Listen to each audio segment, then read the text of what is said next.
بسم اللہ الرحمن الرحیم نحمده ونصلی ونسلم علی رسولہ الکریم اما بعد عائشہ رضی اللہ تعالی عنہا کان رسول اللہ صلی اللہ تعالی علیہ وسلم اذا اشتکى منا انسان مسحه بیمینہ ثم قال اذهب البأس رب الناس واشف انت الشافی لا شفاء الا شفاؤک شفاء لا یغادر سقما او کما قال علیہ الصلاۃ والسلام رواہ البخاری۔ حضرت عائشہ رضی اللہ تعالی عنہ سے روایت ہے کہ جب ہم میں سے کوئی شخص بیمار ہوتا تو رسول اکرم صلی اللہ تعالی علیہ وسلم اپنا دایاں ہاتھ اس کے جسم پر پھیرتے اور حضرت صلی اللہ تعالی وسلم یہ دعا پڑھتے، اذہب البأس رب الناس، اے سارے لوگوں کے پروردگار اس بندے کی تکلیف کو دور فرما، اور اے اللہ اسے شفا عطا فرما، اور بے شک تو ہی شفا عطا فرمانے والا ہے۔ اذہب البأس رب الناس، اے اللہ جو سارے انسانوں کا پروردگار اور رب ہے، اس کی تکلیف کو دور فرما، واشف انت الشافی، اور اے اللہ شفا عطا فرما، تو ہی شفا دینے والا ہے، لا شفاء الا شفاؤک، اے اللہ تیری ہی شفا ہے، تیری ہی شفا ہے، اور ایسی کامل شفا ہے، اے اللہ ایسی کامل شفا عطا فرما، لا یغادر سقما، کہ جس کے بعد بالکل بیماری ذرہ برابر بھی نہ رہے۔ یہ نبی پاک صلی اللہ علیہ وسلم نے بیمار پر دم کرنے کا ایک عمل بتایا ہے۔ تو رسول اکرم صلی اللہ تعالی علیہ وسلم کی جو ہدایات ہیں اس میں ہمارے لیے دنیا اور آخرت دونوں جہانوں کی کامیابیاں ہیں۔ جس طرح سے دوا ایک سبب ہے، اور جب ہمارے یہاں کوئی بیمار ہوتا ہے تو ہم دوا کا بندوبست کرتے ہیں، ہسپتال میں لے کے جاتے ہیں، یا جو دوا خود معلوم ہوتی ہے وہ دوا استعمال کرتے ہیں۔ جس طرح سے وہ دوائیں سبب ہیں، اسی طرح سے دعائیں بھی سبب ہیں۔ نبی پاک صلی اللہ علیہ وسلم کے ارشاد فرمائے ہوئے اور بتائے ہوئے کلمات بھی وہ بھی شفا کا سبب ہیں۔ اگر آپ اسے یوں کہیے کہ طب نبوی، نبی پاک صلی اللہ تعالی علیہ وسلم کی طب، حضرت صلی اللہ تعالی علیہ وسلم کس طرح سے علاج فرمایا کرتے تھے، تو نبی پاک صلی اللہ تعالی علیہ وسلم جو علاج فرمایا کرتے تھے وہ دواؤں سے بھی اور دعاؤں سے بھی۔ آپ علیہ الصلوۃ والسلام کچھ کلمات بھی پڑھا کرتے تھے، اور بے شمار ایسا بھی ہوا کہ آپ نے دوا کے طور پر کچھ اشیاء کو بھی استعمال فرمایا، جڑی بوٹیوں کو بھی استعمال فرمایا۔ تو اس عمل سے یہ سمجھایا کہ بیمار کو دونوں اسباب کی ضرورت ہے، دعا کی بھی ضرورت ہے اور دوا کی بھی ضرورت ہے۔ تو حضرت صلی اللہ تعالی علیہ وسلم نے یہ عمل کر کے یہ سمجھایا کہ جب کوئی بیمار ہو تو ہم اس کی بیمار پرسی کے لیے بھی اگر چلے جائیں تو اس کے جسم پر ہاتھ پھیریں، اور عام طور پر سر پر، ماتھے پر ہاتھ رکھا کرتے تھے اور ان کلمات کو کہا کرتے تھے، اذہب الباس رب الناس واشف انت الشافی لا شفاء الا شفاؤک شفاء لا یغادر سقما۔ یہ کلمات ارشاد فرماتے تھے۔ ہاتھ وہاں رکھا جائے جہاں پردے کا معاملہ نہ ہو، لہذا اجنبی یعنی عورت غیر محرم مرد پر یا مرد غیر محرم عورت پر وہ ہاتھ نہیں رکھے، چونکہ شریعت کے جو اصول اور ضابطے ہیں ان ضابطوں کی رعایت رکھتے ہوئے ان اعمال کو کیا جائے۔ ایک اور دوسری روایت ہے، اس میں ارشاد فرمایا کہ نبی پاک صلی اللہ تعالی علیہ وسلم نے ایک عمل بتایا۔ حضرت عثمان بن ابی العاص سے روایت ہے کہ انہوں نے نبی پاک صلی اللہ علیہ وسلم سے درد کی شکایت کی اور ارشاد فرمایا کہ میرے جسم کے کسی حصے میں درد ہے، تو رسول پاک صلی اللہ علیہ وسلم نے ارشاد فرمایا تم اس جگہ پر اپنا ہاتھ رکھو جہاں تکلیف ہے، اور 3 مرتبہ بسم اللہ الرحمن الرحیم پڑھو، اور پھر 7 مرتبہ یوں کہو اعوذ بعزت اللہ وقدرتہ من شر ما اجد واحاذر، اعوذ بعزت اللہ وقدرتہ من شر ما اجد واحاذر، اعوذ بعزت اللہ وقدرتہ من شر ما اجد واحاذر۔ میں پناہ لیتا ہوں اللہ تبارک تعالیٰ کی عظمت اور اس کی قدرت کی اس تکلیف کے شر سے جو میں پا رہا ہوں اور جس کا مجھے خطرہ ہے۔ وہ ارشاد فرماتے ہیں کہ میں نے یہ عمل کیا تو اللہ تبارک تعالیٰ نے میری تکلیف کو دور فرما دیا۔ تو یہ ایک دوسرا عمل نبی پاک صلی اللہ علیہ وسلم نے بتایا، درد کا عمل۔ لہذا کسی کو سر میں درد ہو، پیٹ میں درد ہو، جسم کے کسی بھی حصے میں درد ہو تو نبی پاک صلی اللہ علیہ وسلم کا یہ بتایا ہوا عمل اختیار کریں۔ آپ دوا جو استعمال کریں وہ بھی ایک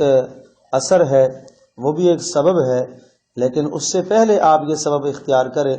کہ آپ 3 مرتبہ بسم اللہ الرحمن الرحیم پڑھیں اور پھر اس جگہ پر ہاتھ رکھ کر 7 مرتبہ اعوذ بعزت اللہ وقدرتہ من شر ما اجد واحاذر پڑھیں۔ اللہ تبارک تعالیٰ اس عمل کی برکت سے انشاءاللہ ضرور شفا عطا فرمائے گا۔ اسی طرح سے تیسرا عمل رسول پاک صلی اللہ تعالیٰ علیہ وسلم نے بتایا جو نظر بد کا عمل۔ حضرت عبداللہ ابن عباس رضی اللہ تعالیٰ عنہما ارشاد فرماتے ہیں کہ حضرت صلی اللہ تعالیٰ علیہ وسلم حضرت حسن اور حسین رضی اللہ تعالیٰ عنہما کو جب نظر لگ جاتی تو حضرت صلی اللہ علیہ وسلم یہ کلمات پڑھ کر ان کو دم فرمایا کرتے تھے اور یوں کہتے تھے اعیذکما بکلمات اللہ التامۃ من شر شیطان وہامۃ ومن کل عین لامۃ۔ بہت شاندار اور خوبصورت اور پیارے کلمات ہیں جو نبی پاک صلی اللہ تعالیٰ علیہ وسلم نے بتائے ہیں۔ اعیذکما بکلمات اللہ التامات من کل شیطان، کیا معنی ہے کہ میں تم دونوں کو اللہ تبارک تعالیٰ کے مبارک ناموں کی پناہ میں دیتا ہوں، ہر شیطان کے شر سے اور ہر کیڑا مکوڑا جو موذی ڈنک دینے والا ہے اس کے شر سے، اور ہر بری آنکھ سے جو نظر لگانے والی ہے۔ تو ان کلمات کے ذریعے سے بچوں کو نظر جھاڑنے کی کوشش فرمایا کرے، اور اس سے حضرت صلی اللہ تعالیٰ علیہ وسلم ان کلمات کے ذریعے سے حضرت حسن اور حسین رضی اللہ عنہما کو دم فرمایا کرتے تھے۔ اور پھر عجیب بات یہ کہ اس کے بعد آپ علیہ الصلوۃ والسلام نے یہ بھی بتایا کہ بے شک حضرت ابراہیم علیہ الصلوۃ والسلام ان کلمات کے ذریعے سے حضرت اسماعیل علیہ السلام اور حضرت اسحاق علیہ السلام کو دم فرمایا کرتے تھے، وہ بھی ان کلمات کے ذریعے سے اللہ تبارک تعالیٰ کی پناہ میں دیا کرتے تھے۔ تو حضرت صلی اللہ علیہ وسلم کا بتایا ہوا عمل اس کو اختیار کر لیا جائے۔ اسی طرح سے ایک روایت میں حضرت صلی اللہ تعالیٰ علیہ وسلم نے معوذات کے بارے میں یعنی سورۃ الفلق اور سورۃ الناس کے بارے میں ارشاد فرمایا۔ حضرت عائشہ رضی اللہ تعالیٰ عنہ سے روایت ہے کہ رسول پاک صلی اللہ تعالی وسلم جب خود بیمار ہوتے تو معوذات کو یعنی سورۃ الفلق اور سورۃ الناس کو پڑھ کر اپنے اوپر دم فرمایا کرتے اور خود اپنا مبارک ہاتھ اپنے جسم پر پھیرتے۔ پھر جب آپ کو وہ بیماری لاحق ہوئی جس میں آپ صلی اللہ علیہ وسلم نے وفات پائی تو وہی سورۃ الفلق اور سورۃ الناس پڑھ کر میں آپ کو دم کرتی، جن کو پڑھ کر رسول پاک صلی اللہ علیہ وسلم دم کیا کرتے تھے اور آپ کا دست مبارک آپ کے جسم پر پھیرتی۔ حضرت عائشہ رضی اللہ تعالیٰ عنہ ارشاد فرماتی ہیں کہ میں پڑھ کر رسول پاک صلی اللہ تعالیٰ علیہ وسلم کے ہاتھوں پر دم کر رہی اور آپ علیہ الصلوۃ والسلام کے ہاتھ کو پکڑ کر ان کے جسم پر پھیرتی، اور یہ میں نے اس لیے کیا کہ مجھے یقین تھا کہ میرے ہاتھ سے زیادہ بابرکت ہاتھ نبی پاک صلی اللہ علیہ وسلم کا ہے، تو اس لیے میں ایسا کیا کرتی تھی۔ تو رسول اکرم صلی اللہ تعالیٰ علیہ وسلم کے یہ بتائے ہوئے مبارک اعمال کہ جو ہمیں آج گھروں میں پریشانیاں ہیں، مسائل ہیں، مصائب ہیں، اس موقع پر ہمیں ان کلمات کی بہت شدت کے ساتھ ضرورت ہے، ان کلمات کو یاد کیا جائے۔ تو کیا کیا کلمات بتائے ہیں؟ ایک تو معوذتین ہے، سورۃ الفلق اور سورۃ الناس۔ حضرت صلی اللہ علیہ وسلم بیماری کے موقع پر سورۃ الفلق اور سورۃ الناس کو پڑھ کر اپنے ہاتھوں پر دم کر کے جسم پر پھیر لیا کرتے تھے، اور روزانہ رات کو سونے سے پہلے یہ معمول تھا کہ سورہ فلق سورہ ناس کو پڑھ کر ہاتھوں پر دم کرتے اور جسم پر جہاں جہاں تک ہاتھ پہنچتا پھیر لیا کرتے۔ حضرت عائشہ رضی اللہ تعالیٰ عنہ فرماتی ہیں کہ سورہ فلق اور سورہ ناس کے نازل ہونے کے بعد میں نے کبھی بھی نہیں دیکھا کہ نبی پاک صلی اللہ تعالی علیہ وسلم ان کو پڑھے بغیر سوئے ہوں۔ ہمیشہ آپ علیہ السلام کا معمول تھا کہ آپ علیہ السلام ان کو پڑھ کر پھر آپ اپنے بستر استراحت پر آرام فرمایا کرتے تھے، چاہے سفر میں ہوں چاہے اپنے مقام میں ہوں، ہمیشہ آپ نے ان کا معمول بنایا۔ اور ایک روایت میں یہ بھی ارشاد فرمایا ہے، نبی پاک صلی اللہ علیہ وسلم نے یہ بھی بتایا کہ جتنے بھی وہ کلمات ہیں اور جن کلمات کے ذریعے سے اللہ تبارک تعالیٰ کی حفاظت میں بندہ آتا ہے، ان میں سب سے زیادہ مؤثر کلمات اور سورۃ الفلق اور سورۃ الناس۔ کتنے پیارے مفہوم ہیں۔ اب ظاہر سی بات ہے کہ ہم بہت کمزور ہیں، ہمیں کائنات میں ہر قسم کے شر سے بچنے کی ضرورت ہے، اور ضرورت اس بات کی ہے کہ کوئی ذات ہو اور کوئی ہو پناہ جس سے پناہ حاصل کی جائے، اور کوئی مضبوط قلعہ ہو کہ جہاں سے ہماری حفاظت ہو سکے۔ وہ مضبوط قلعہ اللہ تبارک تعالیٰ کی ذات ہے۔ تو اس لیے معوذتین کا حکم ہے سورۃ الفلق اور سورۃ الناس کے پڑھنے کا۔ اب آپ ان کے ترجمے سے بھی آپ اندازہ فرمائیے، قل اعوذ برب الفلق، قل کہہ دیجئے، اعوذ میں پناہ مانگتا ہوں، میں حفاظت چاہتا ہوں، برب الفلق صبح کے رب کی حفاظت میں آنا چاہتا ہوں۔ کس چیز سے آپ کو ڈر لگ رہا ہے، کیا خطرہ ہے؟ من شر ما خلق، مخلوق کے شر سے، ومن شر غاسق اذا وقب، اندھیرے کے شر سے جب وہ اندھیرا پھیل جائے، جب رات کو اندھیرا ہوتا ہے تو اس وقت ہر شریر مخلوق تیز ہو جاتی ہے اور وہ اپنے شر اور منصوبے اور فتنوں میں آگے بڑھنا شروع ہو جاتی ہے۔ ومن شر غاسق اذا وقب،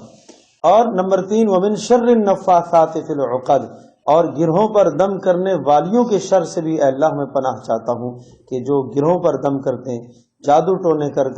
دوسروں کو نقصان اور ضرر پہنچانے کی کوشش کرتے ہیں، اے اللہ ان کے شرور سے میں آپ کی حفاظت چاہتا ہوں۔ ومن شر حاسد اذا حسد، اور اے اللہ حسد کرنے والے کے شر سے بھی میں پناہ چاہتا ہوں، اس لیے کہ جب کوئی آدمی آپ کی نعمت کو دیکھ کر حسد کرتا ہے تو اس حسد کے نتیجے میں وہ آپ کو نقصان ہوگا، آپ کی نعمت آپ سے ختم ہو جائے گی۔ حسد ایک زہر ہے، جس طرح سے کوئی زہر کھا لیتا ہے یا کسی کو زبردستی کھلا دی جاتی ہے تو اس کی موت یا اس کو ضرر ہونا یقینی ہے، اسی طرح سے حسد سے بھی ضرر ہوتا ہے، اس سے بھی نقصان آتا ہے، تو اس لیے حسد سے بھی پناہ مانگی گئی۔ تو سورۃ الفلق میں کیا کہا گیا؟ کہہ دیجئے میں صبح کا رب، وہ خالق اور مالک جو صبح کو لے کے آتا ہے، رات کی تاریکی کو ہٹا کر صبح کی روشنی لے آتا ہے، اس مالک کی حفاظت میں آنا چاہتا ہوں۔ وہ رب کہ جو اتنے بڑے کارنامے اور اتنی بڑی قدرت کا مالک ہے کہ رات کی تاریکی کو ہٹا کر اجالے کو لے کر آتا ہے، اس رب کی حفاظت میں آنا چاہتا ہوں۔ کس چیز سے خطرہ ہے آپ کو؟ نمبر 1 من شر ما خلق، مخلوق کے شر سے، نمبر 2 اندھیرے کے شر سے، نمبر 3 دم اور گروہ پر دم کرنے والیاں اور اسی طرح سے جادو ٹونے کرنے والوں کے شر سے، اور نمبر 4 ومن شر حاسد اذا حسد، حاسد کے شر سے، حسد کرنے والے کے شر سے، جب وہ حسد کرے تو اس سے انسان کو نقصان ہوتا ہے۔ تو 4 شرور سے حفاظت ہو جائے گی سورۃ الفلق کے پڑھنے سے۔ اور سورۃ الناس میں قل کہہ دیجئے اعوذ برب الناس، میں حفاظت میں آنا چاہتا ہوں، میں پناہ میں آنا چاہتا ہوں، اس پروردگار کی حفاظت میں آنا چاہتا ہوں جو لوگوں کا رب ہے، لوگوں کا معبود ہے، لوگوں کا بادشاہ ہے۔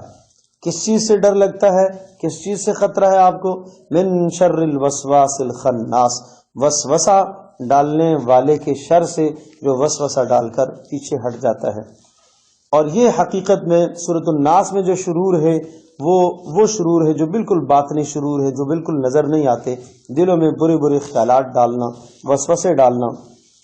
الذی یوسوس فی صدور الناس، جو لوگوں کے دلوں میں وسوسہ ڈالتا ہے، اس کے شر سے میں پناہ چاہتا ہوں، من الجنۃ والناس، چاہے وہ انسانوں میں سے ہیں چاہے وہ جنوں میں سے ہیں جو انسانوں کے دلوں میں وسوسے ڈالتے ہیں۔ شیطان آ کے وسوسے تو ڈالتا ہی ڈالتا ہے، اور آپ کے دل میں برائیاں ڈالتا ہے، برے خیالات ڈالتا ہے، گناہوں کے متعلق خیالات ڈالتا ہے، بدگمانیاں ڈالتا ہے۔ تو سورۃ الناس کے پڑھنے سے اس طرح سے شیطان کے شر سے حفاظت رہے گی۔ نمبر 2، کبھی کبھی انسان بھی آپ کے دل میں شر ڈالتا ہے، انسان کی بھی آپ کے دل میں برے خیال ڈالتا ہے۔ کب؟ کہ آپ کسی جاننے والے کے پاس گئے اور وہ آپ کو کسی دوسرے کے متعلق بدگمان کر دیتا ہے، اس نے دوسرے کے متعلق بری بات کہہ دی، آپ کے کسی عزیز کے متعلق، کسی چاہنے والے کے متعلق جس کا آپ سے قوی تعلق تھا، میاں بیوی کا باہمی قوی تعلق ہے، محبت ہے، لیکن کسی دوسرے نے آ کر بیوی کے سامنے ایسی بات کہہ دی، شوہر کے سامنے ایسی بات کہہ دی کہ دونوں کے دلوں میں کچھ رنجشیں پیدا ہو گئیں، کچھ اختلاف پیدا ہو گیا۔ اب یہ رنجشیں ڈالنے والا کون ہے؟ یہ انسان بھی ہو سکتا ہے، یہ آپ کا عزیز بھی ہو سکتا ہے، یہ آپ کے گھر کا کوئی فرد بھی ہو سکتا ہے، یہ آپ کا کوئی قریبی بھی ہو سکتا ہے۔ تو سورۃ الناس کے پڑھنے سے اس قسم کے وسوسوں سے جو آپ کے دلوں میں نفرتیں ڈالتے ہیں دوسروں کے بارے میں، ان تمام کی تمام چیزوں سے حفاظت رہے گی۔ تو کتنی زبردست ضرورت ہے اور کتنی شدید ضرورت ہے کہ ہم اس قسم کے فتنوں سے اپنے آپ کو بچائیں، اس قسم کے شرور سے اپنے آپ کو بچائیں۔ اور اس قسم کے شرور اور فتنوں سے بچنے کے لیے کیا بتایا؟ سورۃ الفلق اور سورۃ الناس کا اہتمام فرمایا کریں۔ تو کب پڑھنا ہے؟ ایک تو رات سوتے وقت پڑھنے کا اہتمام کرنا چاہیے، دوسرا ہر نماز کے بعد ایک مرتبہ سورہ فلق سورۃ الناس کے پڑھنے کا اہتمام کرنا چاہیے، اس کا حکم ہے۔ اور تیسرا، جب بھی کوئی بیمار ہو تو اس بیماری کے موقع پر سورۃ الفلق اور سورۃ الناس پڑھ کر ہاتھوں پر دم کر کے جسم پر پھیر لے، یہ نبی پاک صلی اللہ علیہ وسلم کی سنت ہے۔ دوسرا جو دم بتایا ہے وہ کیا ہے یا عمل بتایا ہے، وہ رسول اکرم صلی اللہ علیہ وسلم نے جو نظر بد کو اتارنے کے لیے جو کلمات بتائے ہیں، تلقین فرمائے ہیں، ان کلمات کو پڑھنے کی کوشش کریں۔ وہ کلمات جو رسول پاک صلی اللہ علیہ وسلم نے حضرت حسن اور حضرت حسین رضی اللہ تعالی عنہما پر پڑھے تھے، اور وہ کلمات کیا ہیں؟ اعیذکما بکلمات اللہ۔ یہاں پر اعیذکما ہے کیونکہ وہ دو تھے، تو اگر ہمارے سامنے ہمارا ایک بچہ ہے، بچی ہے، تو پھر اعوذ آپ پڑھ لیں جب بھی کافی ہے۔ اعوذ بکلمات اللہ التامات من شر من کل شیطان وہامۃ ومن کل عین لامۃ۔ اعوذ بکلمات اللہ التامات من کل شیطان وہامۃ ومن کل عین لامۃ۔ یہ نظر بد کے لیے آپ علیہ الصلوۃ والسلام اس کا عمل فرمایا کرتے تھے۔ تو یہ ہم اپنے بچوں پر جب نظر بد کا خدشہ ہو کہ ان کو نظر لگ گئی ہے تو پھر آپ ان کلمات کو پڑھا کریں۔ اور تیسرا جو عمل بتایا وہ کیا ہے کہ رسول پاک صلی اللہ علیہ وسلم نے جو بتایا کہ جب کسی بھی جگہ پر جسم میں درد ہو تو وہاں ہاتھ رکھو اور بسم اللہ الرحمن الرحیم 3 مرتبہ کہو، اور 7 مرتبہ کہو اعوذ بعزت اللہ وقدرتہ من شر ما اجد واحاذر۔ ان کلمات کو کہو اور ان کلمات کی برکت سے اللہ تبارک و تعالی آپ کو شفا عطا فرمائے گا۔ اور چوتھا عمل جو بتایا وہ یہ کہ رسول پاک صلی اللہ تعالی علیہ وسلم جب کسی بیمار کو دیکھتے تو آپ علیہ الصلوۃ والسلام اس کے جسم پر اپنا ہاتھ پھیرتے اور یہ کلمات کہتے، اذهب البأس رب الناس واشف انت الشافی لا شفاء الا شفاؤک شفاء لا یغادر سقما۔ کتنے پیارے کلمات ہیں، ان کلمات کو یاد بھی کیا جائے اور مریضوں پر پڑھا بھی جائے۔ اللہ تبارک و تعالی ہم سب کی پریشانیوں کو دور فرمائے، اللہ تبارک و تعالی ہم سب کے ساتھ عافیت، کرم اور احسان والا معاملہ فرمائے۔